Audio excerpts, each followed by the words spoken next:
Okay, so we're actually live tonight. Hello, I'm Deborah Jones, your co-host. I have my co-host, your host. I have a co-host on with me tonight, Toya. Hi, Toya. How are you tonight?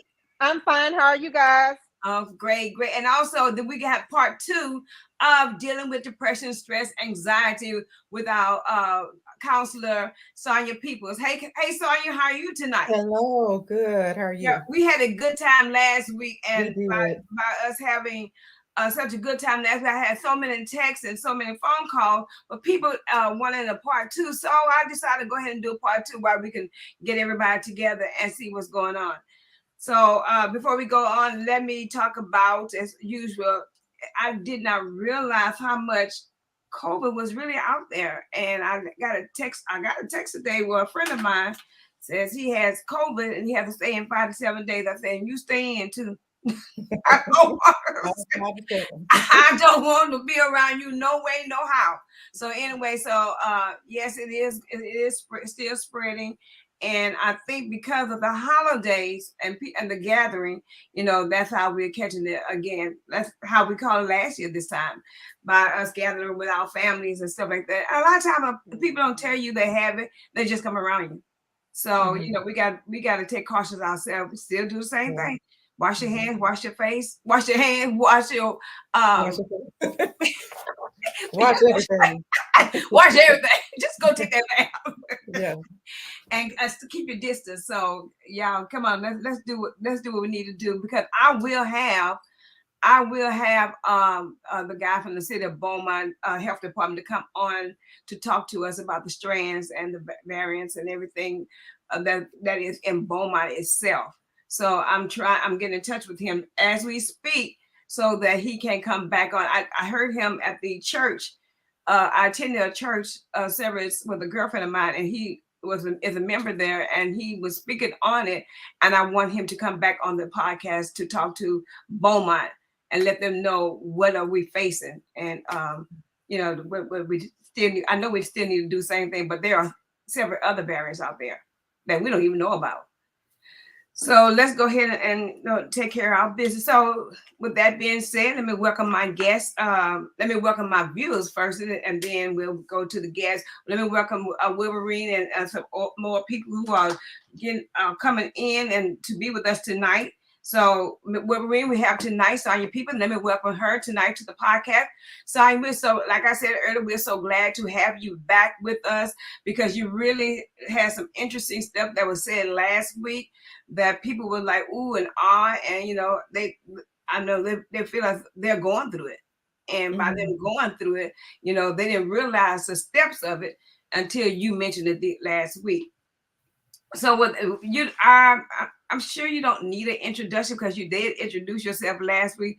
But let me ask you a question. What is we talked about depression, we talked about stress, we talked about anxiety, and all that is a part of mental illness, right? Or is it not? I think we can, experience it without being diagnosed um, with mental illness. Mm-hmm. Um, so we all can experience symptoms of depression, anxiety, without being diagnosed. Mm-hmm. So, what is mental illness? To put it out there like Okay. that. So mental illness is just our emotional, um, physiological, psychological, and social well-being. And so it includes how we act, how we feel, and how we think during certain situations. So we all have mental health, but we may not all have mental illnesses. Right, right. And some of us have it, don't even know it, right? Can we do Right. it? That's true. That's true. Wow. And what can we do to help support people who does have it, that needs the help? Just turn them Well, over to you, or just do we? What do we do? okay. So if you know someone is suffering from depression or anxiety, and they've expressed these to you, or you've noticed changes or something is bothering them, you can talk to them about it. But I would definitely encourage them to seek help, through their doctor. They can see a psychiatrist or a mental health professional. Can you prevent depression, anxiety, and um, stress problems? Can you prevent that?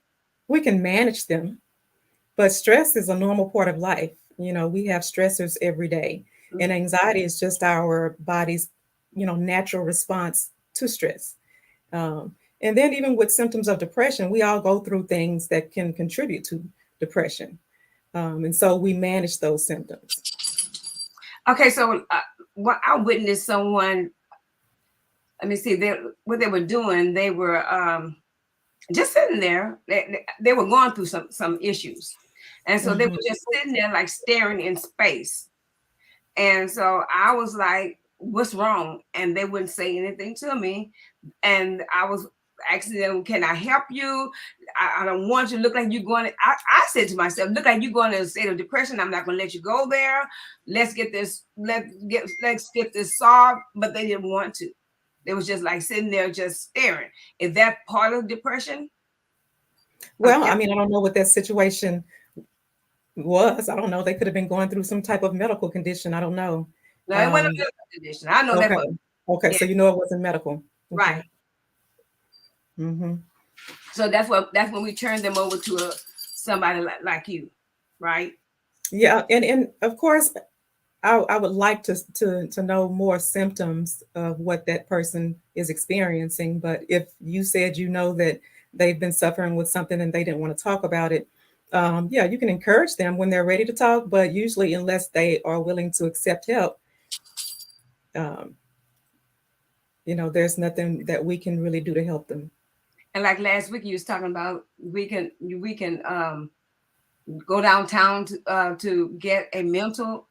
Well, if a person is suicidal, Mm-hmm, I would call 911. So if a person is threatening to kill themselves, you definitely can call the police for that.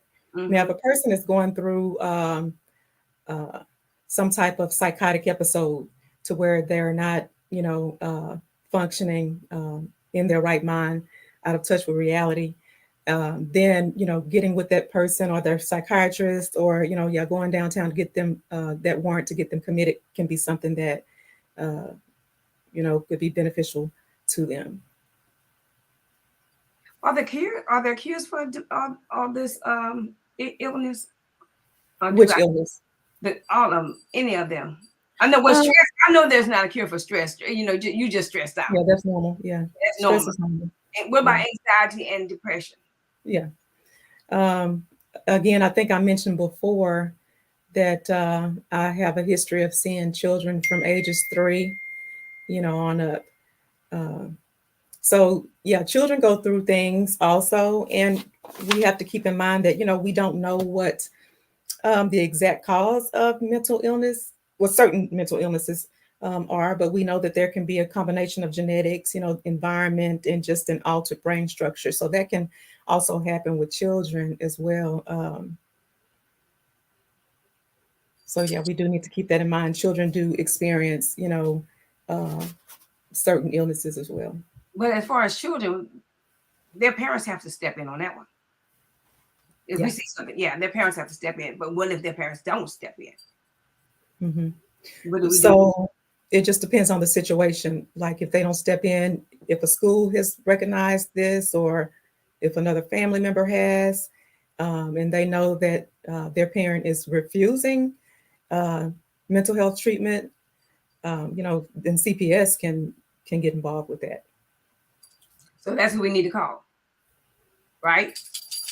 If a parent knows that their child is experiencing some type of mental health issue or behavioral issue, and they are refusing to get their kid treatment, then yes.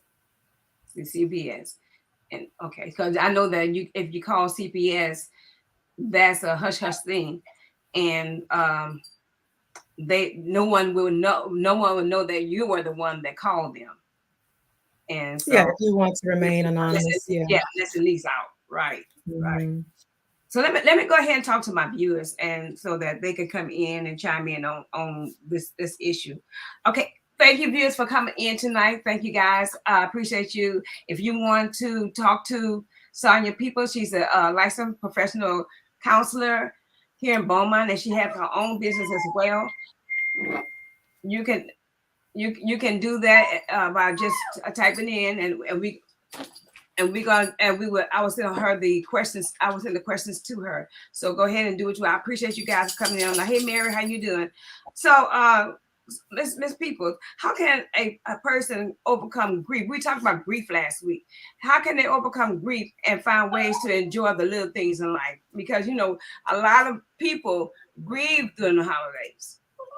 Oh yeah. Yeah, and it's constantly grief. How can they overcome the grief and enjoy things in life? Yeah, I think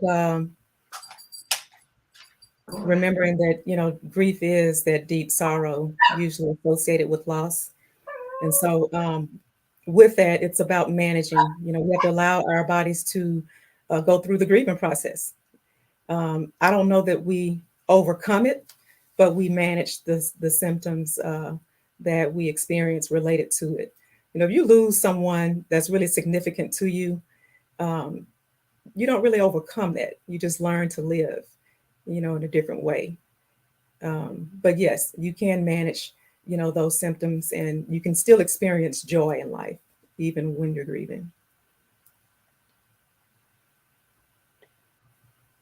You're muted. Oh, I'm sorry. It's hard. okay. It's hard. So I know that because I know that as my husband passed, it's been 10 years, but I mean, I've overcome a lot of it. So, but back then it was hard for me to overcome what I was going through.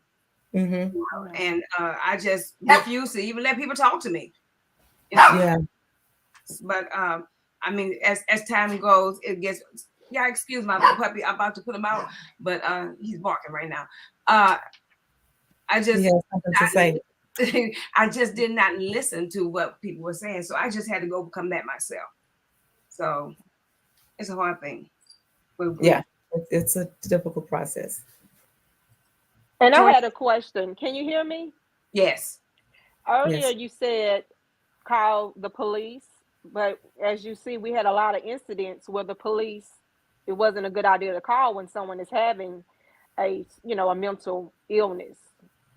Well, no, I didn't say a mental illness. If someone is in imminent risk for suicide, if they're threatening suicide, yeah. Okay.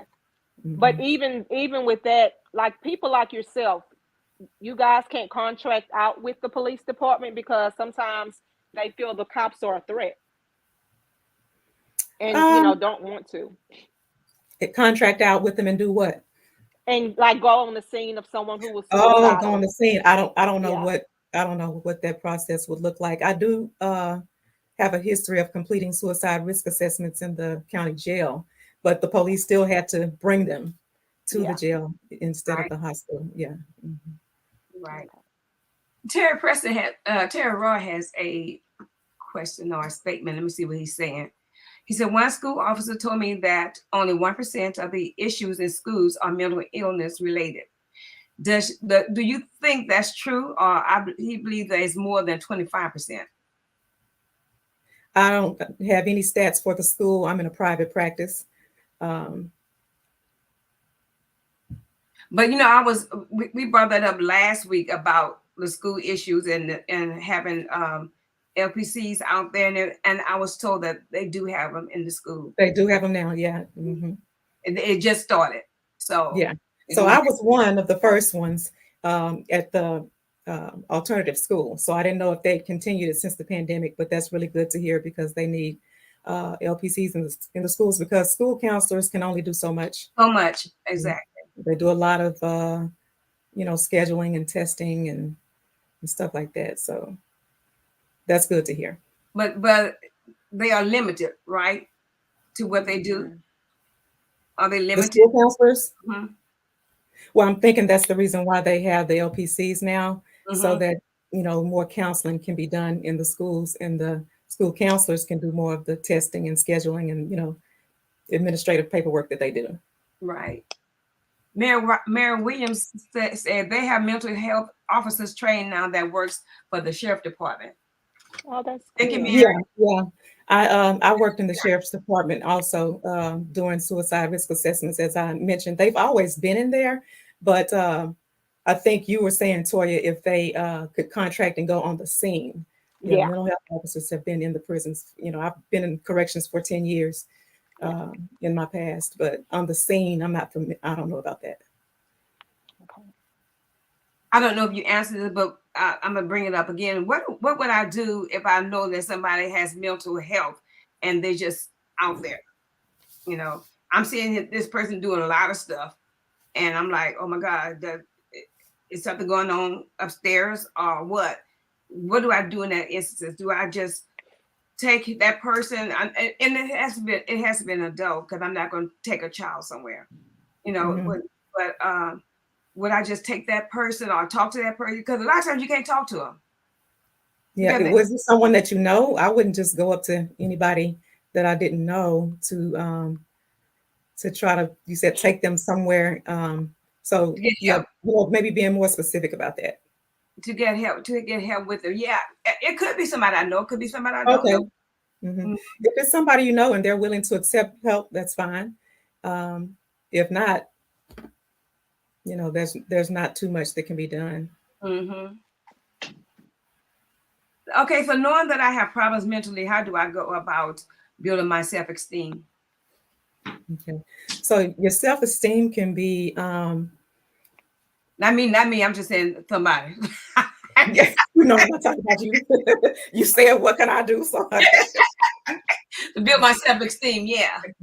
yeah, building your self-esteem, you know, requires being aware of, you know, what you're good at, your accomplishments, you know, just being a positive thinker, being, you know, optimistic instead of pessimistic, being around positive people who are encouraging.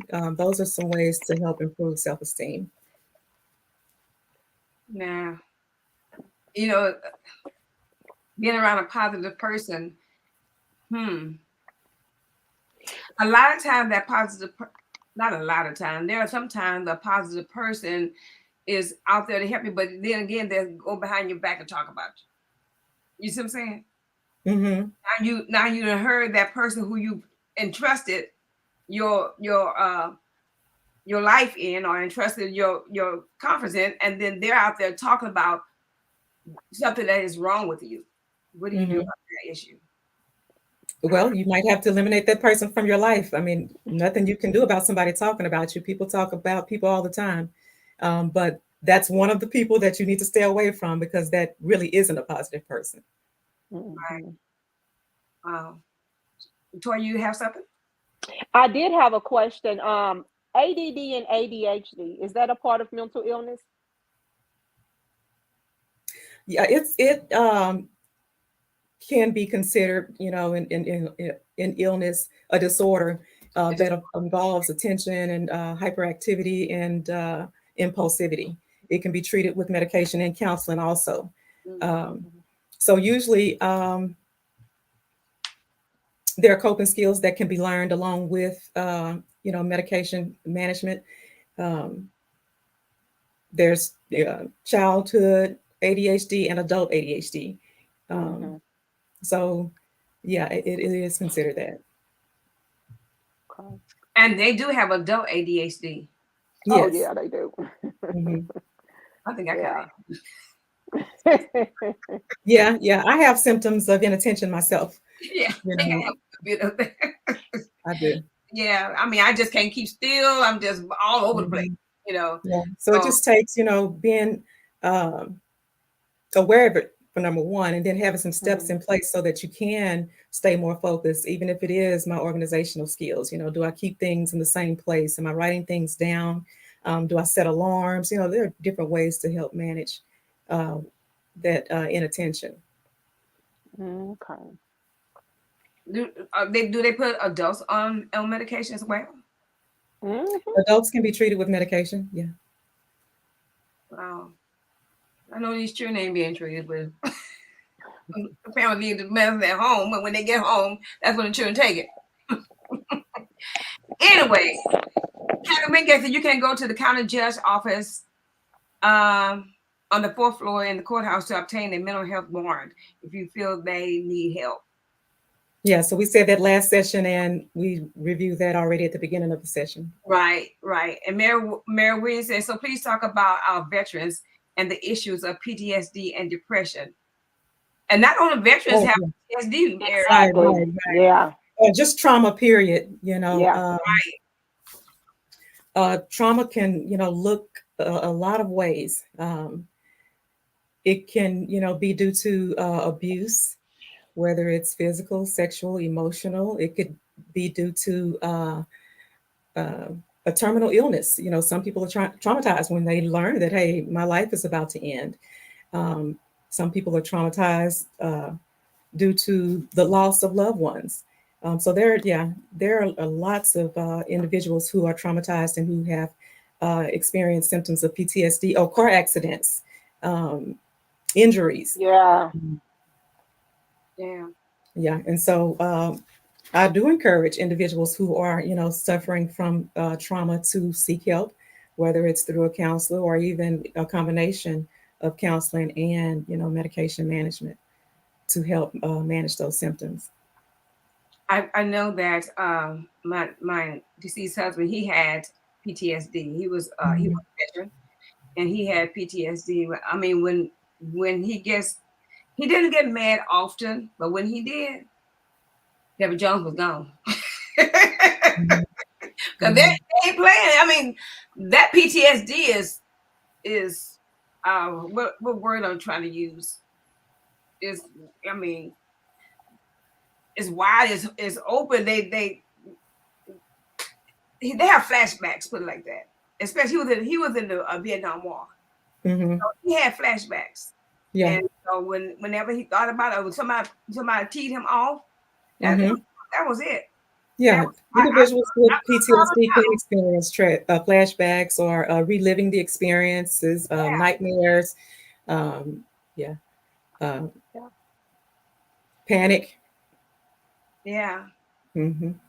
Now I used to calm him down a lot, but when I figured he was just out of hand, I just let you come on down. It's gonna be all right, you know. Hmm. But he did come down on it, but that PTSD is hell. I'm Hmm. just gonna put it out like that.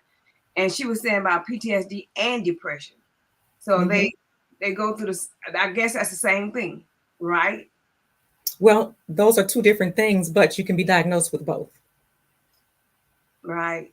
So yeah, so an individual can have a dual diagnosis. William Landry says, "What is the best strategies to beat depression?" Beat depression, yes. Okay. So depression can be managed in different ways. And there are different types of depression too. There is a clinical or major depression, which involves some of the symptoms that we talked about last week. We said that depression is more than just a sadness. It's going to be depression. It's going to be sadness plus there can be crying spells, changes in appetite, changes in sleep, lack of motivation, lack of interest, suicidal thoughts, self-harm thoughts or attempts.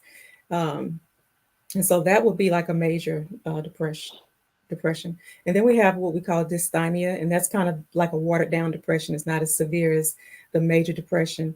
But some strategies in managing depression can be changing the way you think. And so Hmm. in that instance, we use cognitive behavioral therapy, finding new ways of thinking because our thoughts, feelings, and behaviors are all connected. Um, Activity.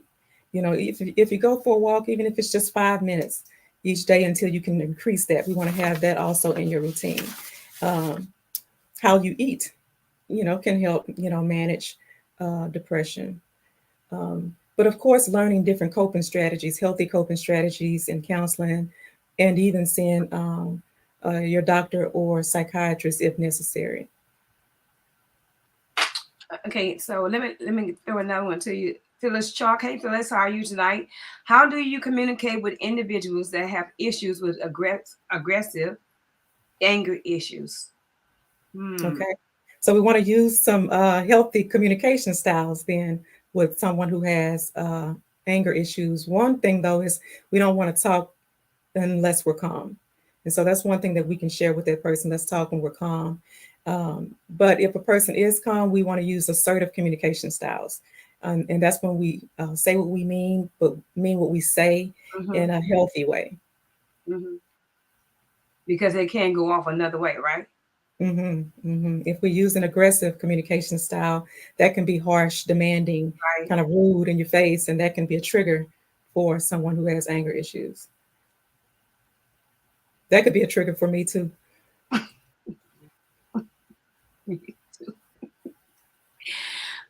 So, do all of this, what we're talking about, depression, anger, and anxiety, could that lead to suicidal?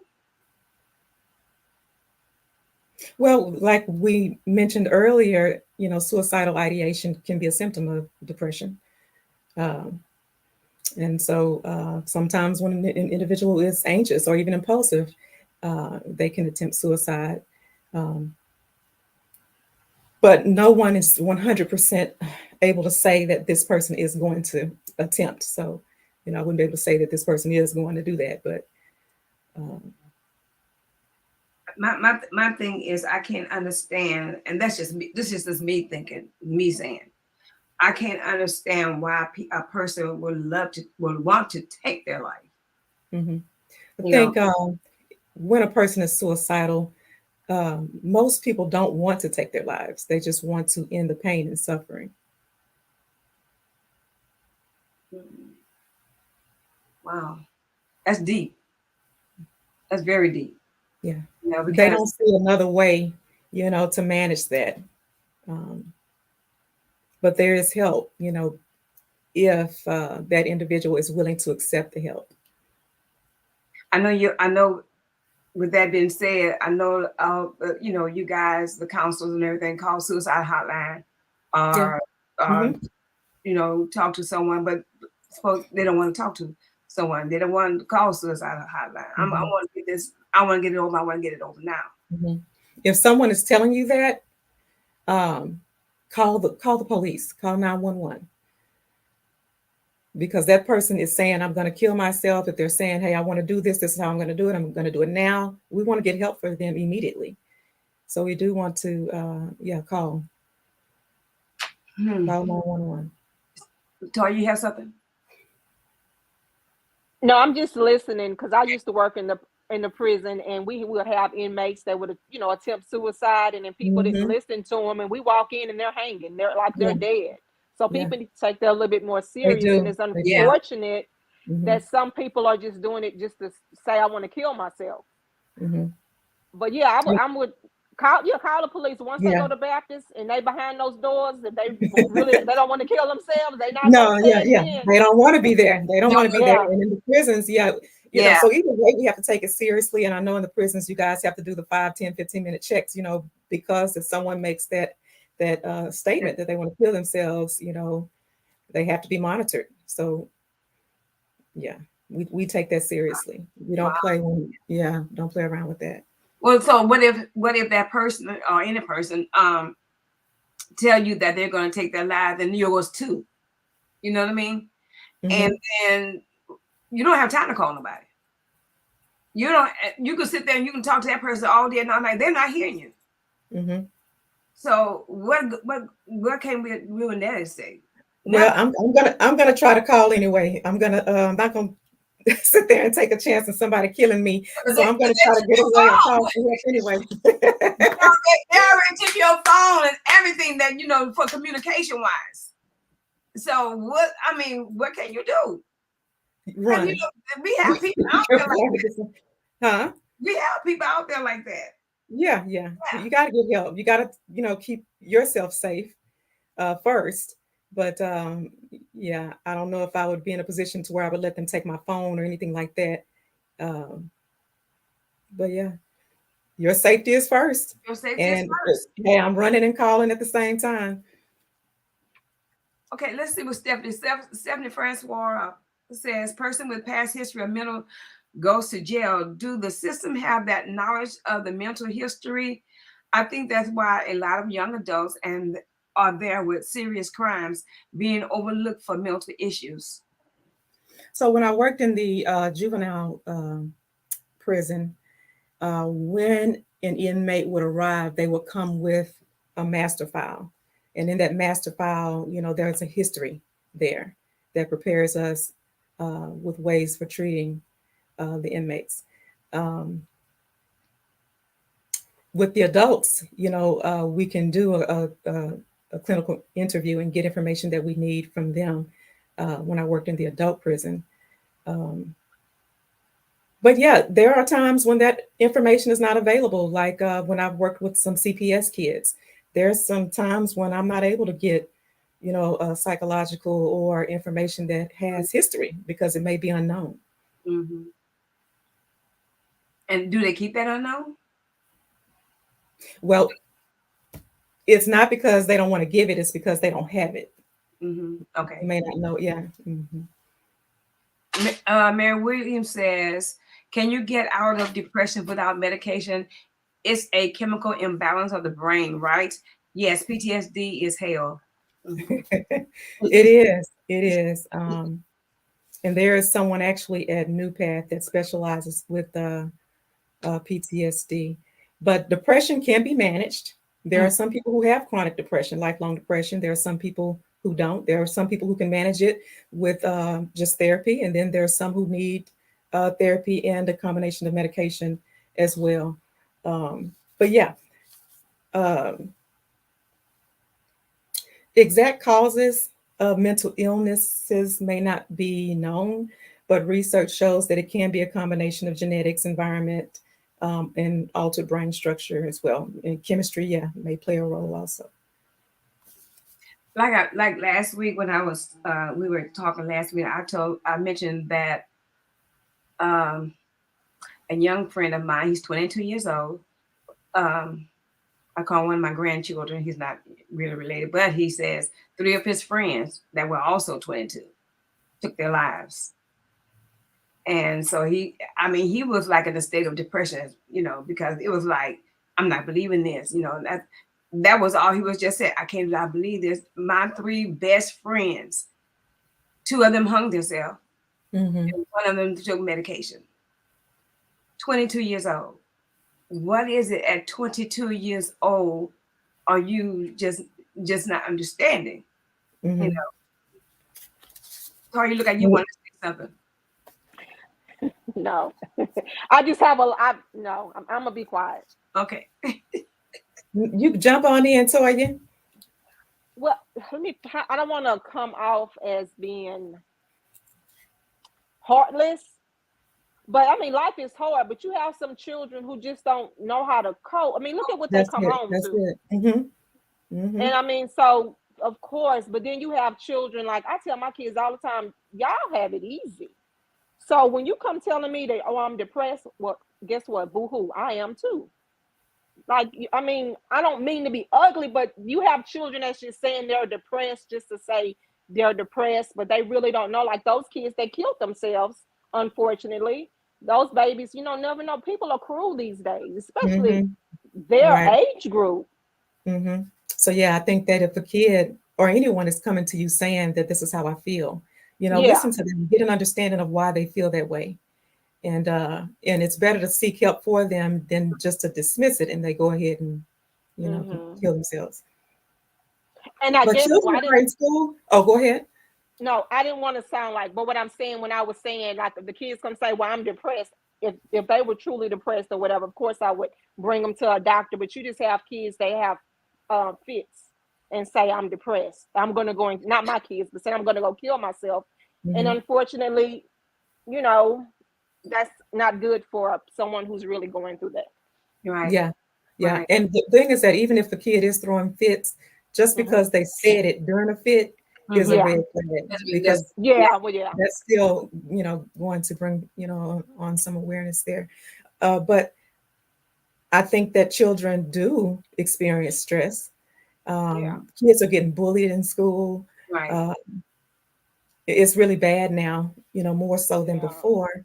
They have a lot of work to do. We saw it more during the pandemic, having to work remotely was very difficult, for kids. Trying to, we have smart kids, the perfectionists, that's really stressful. Perfectionistic thinking can lead to increased anxiety and depression, thinking that everything has to be perfect when we're not perfect. We're not perfect, yes. So it's okay to make a 99. It's okay, You jumping up with joy. You what 99? But some, like you said, some people can't take that. I had an aunt like that. If she made it 99, she would really have a fit, roll over on the floor, and so Yeah. Mhm. I and that was my parents. My dad used that because that was his sister. He said she ought to be glad she made 99. I made a 59. So Yeah, but a perfectionist doesn't think that way. yeah, Everything has to be perfect for them. right, Mhm. right.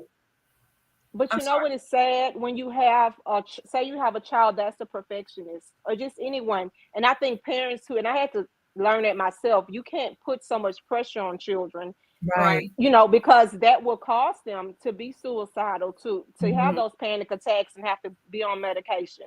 But if Mhm. yeah, if your child is making a 99 and then you have them doing football, basketball, all these different things, that's a lot for a child.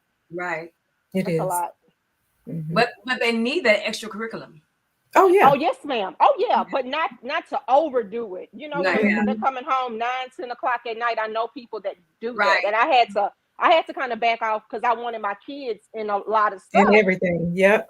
Yeah, but that Uh-huh. stressed those kids That out, and is. then It yeah, it's is. stressful. Mhm. Right, Yeah, and that's a part of managing too, having a routine, a consistent Yeah. routine. right. Kids, Mhm. not just kids, but we need to have a time where Yeah. we wake up around the same time or go to Yeah. bed around the same time, try to eat around the same time. That can also be a way of managing. Mm. So Terry Ross says, so certain medicines, I'm sorry, make PTSD and depression worse. I've spoken with some veterans who say it does. Well, I think that can be with anything. Sometimes there may take a couple of tries to get the regimen that works best for an individual. So, that can happen when we talk about side effects, stuff like that. Um, but that can be with anything. That Hmm. can be, of course, with your medical conditions too. There may be some medications that don't work well for you. Yeah, Um, Yeah. yeah. there may have some contraindications, and it can be changed or adjusted.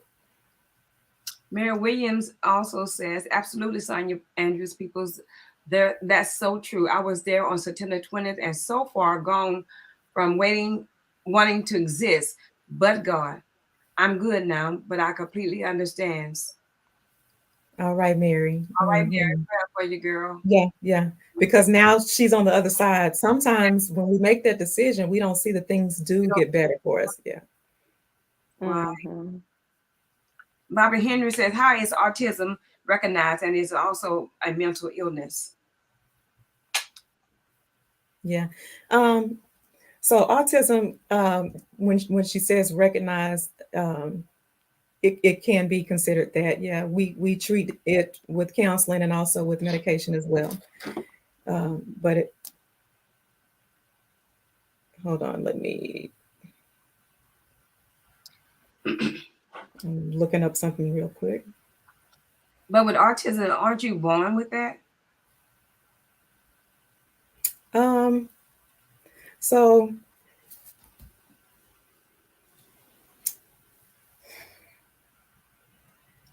autism can be again, just like any of the other illnesses, a genetic, disposition, or you could be prone to it. We really don't know what the exact causes can be for Mhm. that, just like the others.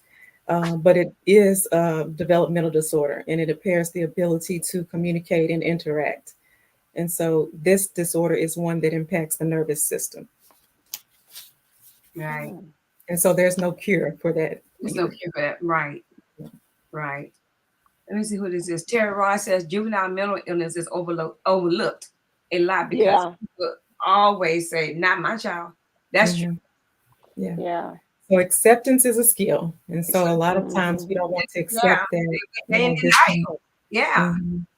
And not my child. Look, we and you hear that a lot in schools. Sometimes it's overlooked and unnoticed.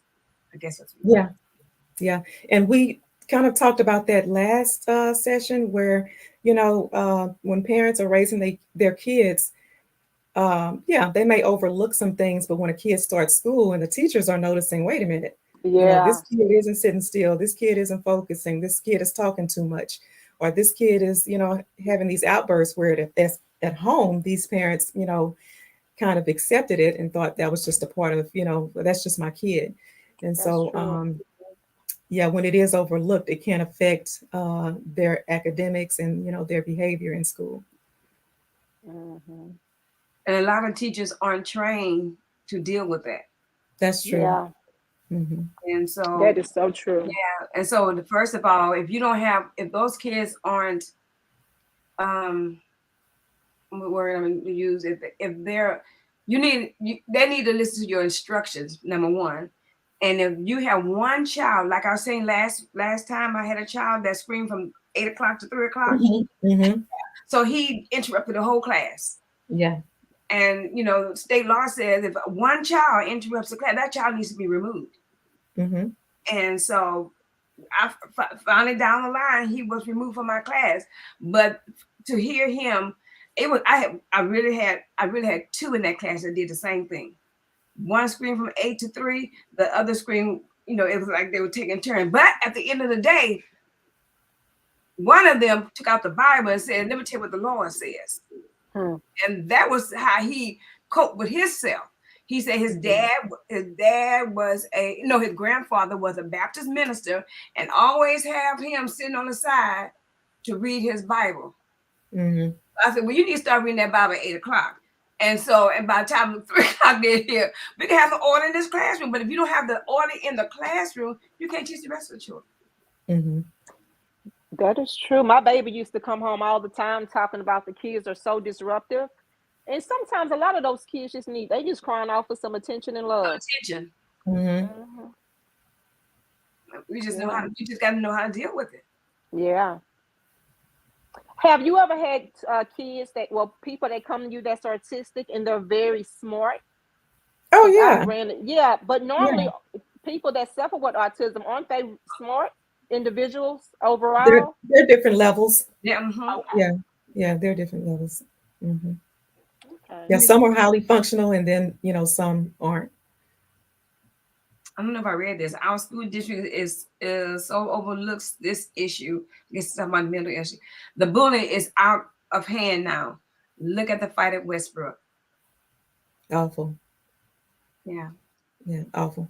And so when we say, hey, our children don't have a reason to be stressed, just imagine not knowing if that's going to happen to you. And I almost couldn't watch that video. Yeah. It took me a few a few times before I could finish watching it, Yeah. but just imagine if that was your kid on that ground, being assaulted in that way.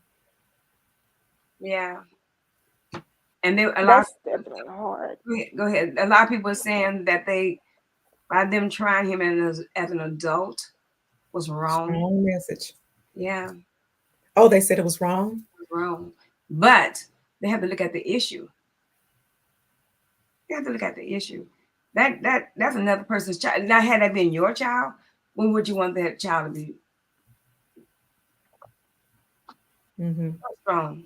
Yeah, I think they're just trying to, set a strong example, so that doesn't happen again. Right. Um, I don't.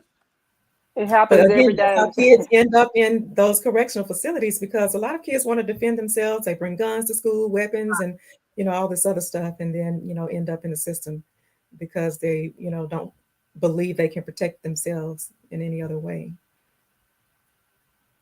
Wow. Thank you guys for the questions that y'all given us. All the statements. Thank you very much.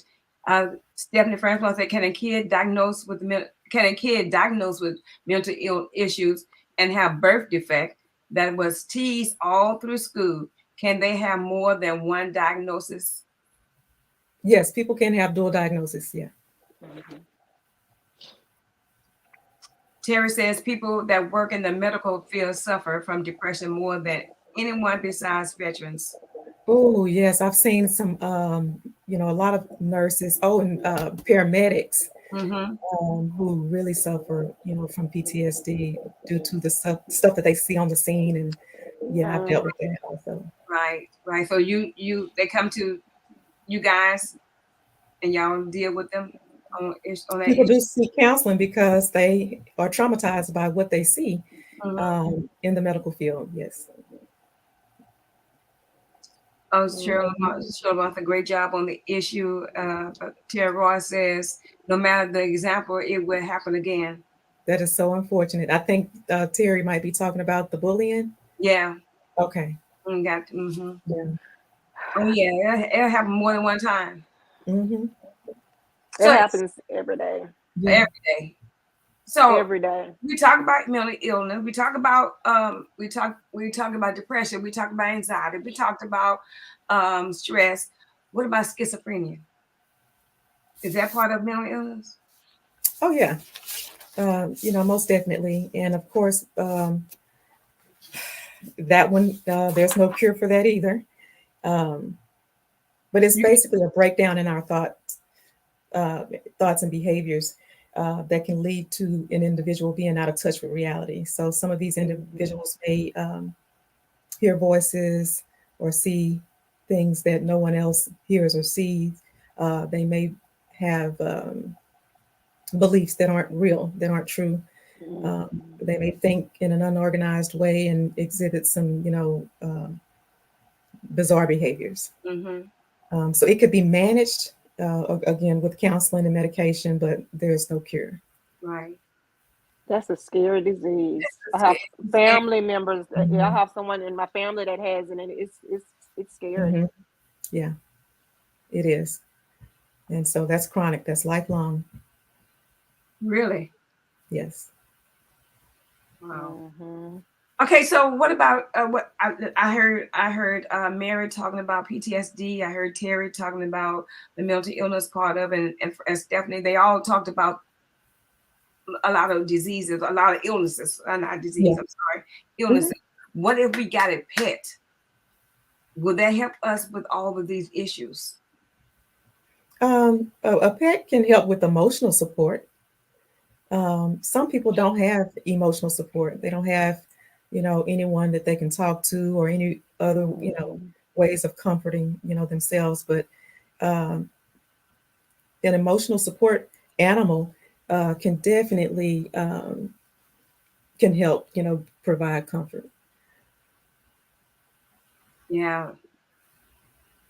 Terry says I work in hospice, so I have to keep balance. Oh, yes, you do, Terry. So you're dealing with a lot of, death, Yeah. family members who are grieving, because the grieving process starts even before a person passes away. And so, yeah, so you do have to Yeah. keep balance. Terry, that's your physical, your emotional, your social, your spiritual, and your professional. That's right. Right. Stephen Francois says technology has created a lot of things to be minute. Sometimes just don't need to be shown. Some things just don't need to be shown. I'm sorry. Mm. Mm. Like social media, I I'm get- not sure what. I guess Oh, what are you talking about, Stephanie? It is like science. Are you talking about social media or something like that? So, what kind of lifestyle changes can one help with these systems? When can we? How can we change our life? We know we have this disorder. What can we do to change our life? Is it kind of changing? like what Terry just said, we have to stay balanced. You have to manage your self care. And so, some examples would be like with physical self care. Are we eating? Are we sleeping? And not just eating, but eating regularly, eating healthy. Um, are we going to our appointments, keeping up with our hygiene? Are we exercising? That's a part of the physical self care. The emotional self care would be, what am I doing with these feelings that I'm having? Am I talking about them? Am I writing them down? Am I reflecting on them in a healthy way? Um, the social self care, am I staying connected with, my positive friends and family members? When we say positive, it doesn't mean that they're just always just super happy. It just means, are you in connection with people who are encouraging, who are, motivating, I'm thinking. who uplift you?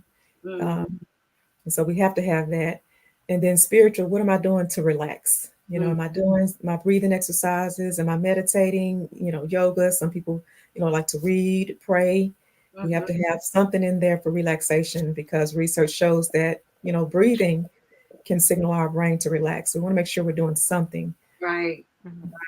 there. And then when it comes to our professional self-care, this is where I think Terry Roy and some other people who are in the, medical field, anybody's job can be stressful, even in the refineries. But am I able to, take frequent breaks? Am I able to say, no to, too many projects?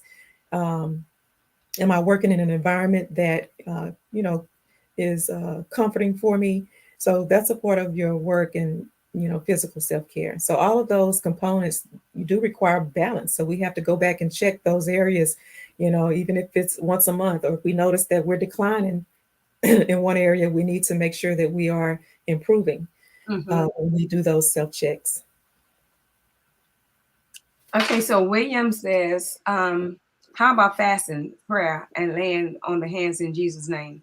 Yeah, I mentioned prayer as a part of the spiritual self-care, along with the breathing and meditation. And every year, well, even throughout the year, uh, churches go through this fasting process. Yeah. So a lot of time, those people, there are people who cannot take that. They can't take the fasting. They'll tell you, man, I got off of it because I just, my body was changing, or Hmm? anything happening to them mentally. And Yeah. Yeah. so, um, do you? I don't know. Is it because they weren't praying through the fasting, or it's just that because of they couldn't eat the protein, the meat part of it, and so Yeah. I mean, I think that people can do a modified fast. And I also think that if you fall down, you get back up and keep going. I'm going. Hmm. I think I really I don't know what I should even say that, but I think it's a mind thing. You know, um, I'm gonna go back to my husband when he was living. Um, we were fasting. We did the 21 day. Well, Hmm. I did the 21 day. He did 4 days probably. But he couldn't do it because he wanted to eat the meat. Hmm. So we had to get off of it. Or I didn't get off. I stayed on it. He got off of it, and Yeah. I started doing things, cooking and going out to eat or whatever, because that's what he wanted to do. He couldn't. He just said he couldn't do it. Hmm. So Yeah. is that was just a mental thing? I mean, I remember he had PTSD too. So Okay. was that a mental thing or what? Well, I don't know that it's just a mental thing. I just think that it takes discipline and just making a commitment to do it. And again, if you want to modify your fast, you can. If there's something else that you're willing to give up, if you can't give up the meat, um, modifying that fast can be helpful as well. Right. I think I got all of them. Oh, here's Terry says, what helps me in talking to people who are passing away because that depression they're suffering in deep and real. What helps me is talking to people who are passing away because of that depression they are suffering is deep and real. Yeah, there we go.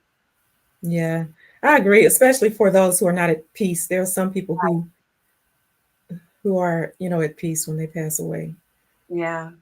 And it's deep. Trust me, it's deep. It So is. It is. Mary says, son, you are the woman and friend as well. Oh, thank you, Mary. I love Mary. Uh-huh. Okay, so with that being said, look like the clock on the wall. We're getting close to the time to get off, and I appreciate you because we did part one of this dealing with depression, stress, and anxiety through the holiday season. We went past the holidays, so Hmm. and now we were on part two of it. So I want to thank you for coming back on tonight because you really didn't have to do it, but you feel the need for people to know what's going on. So, Oh, and this is real. This is nothing that we made up. It's real. So, is there anything else that you would like to leave with the audience about depression, anxiety, and uh, stress? yeah.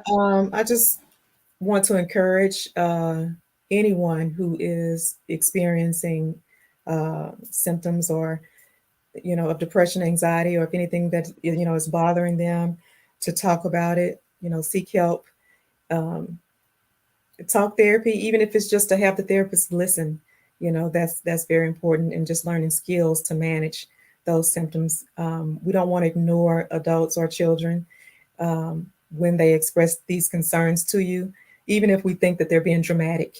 That's okay. Let them be dramatic. Yeah. But we still want to, just to listen in case we catch any, red flags, and, encourage them to get the help that they need. And if you guys aren't writing your thoughts and feelings out, journaling is a great way of, expression. And then some of the people who've experienced the trauma,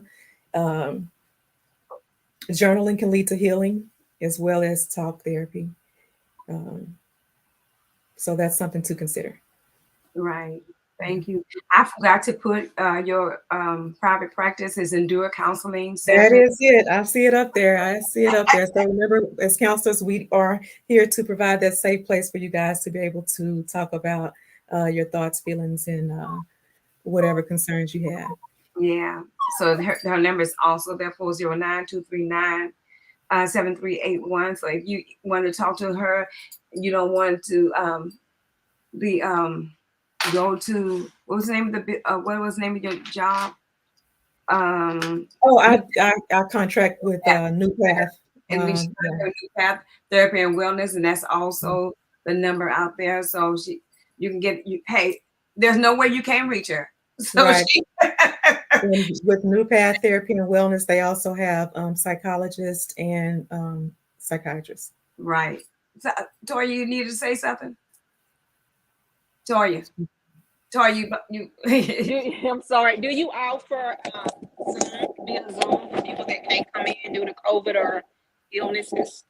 Yes, we still do video and phone sessions. Now, no phone for my younger people, but the adults can do phone. But yeah, we offer both.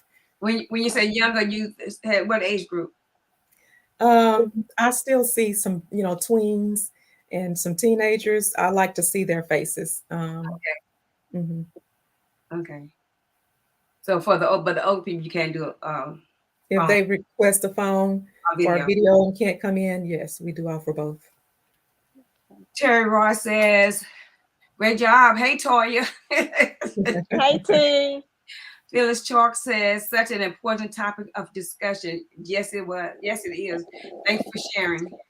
Mary says, "We're trying to get off. What is the name of her company?" And I just put it up. And how can we reach out to her? And I just put it up, Mary. Thank you.